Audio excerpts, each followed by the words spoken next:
mga ka-treasure. Dumating na yung box ko. Suki. Salamat, Suki. Sabi dito. Kasi, dito sa lugar namin, dito sa Australia, medyo malayo sa Asian store. Tas parang namimiss ko yung, alam mo, Filipino product. So, ang ginawa namin, kasi 1 hour yung travel bago kami makapunta sa 1 hour to 3 hours. I know, not 1 hour. Yeah, merong 1 hour, pero konti lang yung stocks. Medyo wala yung gusto namin. So, kung gusto namin mabili lahat, punta kami talaga dun sa Asian store na Filipino. Ngayon, buti na lang, mayroon na silang online. Nagpapadala na sila. So, ngayon nag-order ako. I-unbox na natin! Medyo mahal nga lang, pero sulit naman. Kaysa naman, naglalaway lang tayo sa mga Pilipino. Alam mo, sa Facebook, may makikita kami. Na-miss ko na rin yung mga, product ng, Pinoy.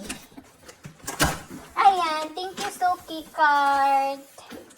Ito pala yung worth ng, binili ko. $59. Ayan, $59. Binili ko ay Safeguard. O, diba? Safeguard. Safeguard. Pink tsaka yellow. Tapos, di ko alam na mayroon na palang, ito, crackers. Na, orange. Blind talaga kami nito.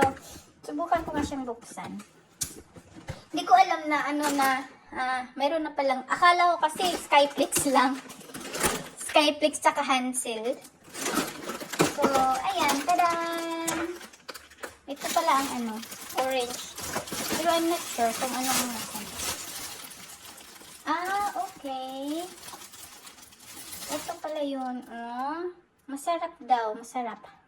Sabi nila masarap daw, pero tikman natin. Okay lang. Lami. Lami, masarap. So, thank you, Suki card.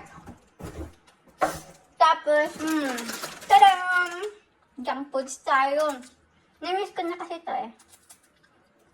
Ayan. Corn. Sunflower crackers. I think the same. The same with this, lemon flavor. Safeguard.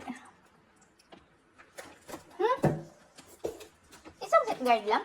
Meron pala. 2 safeguard. Tapos, tadam! Lemon beef. Diba? Nakakamiss pa yan.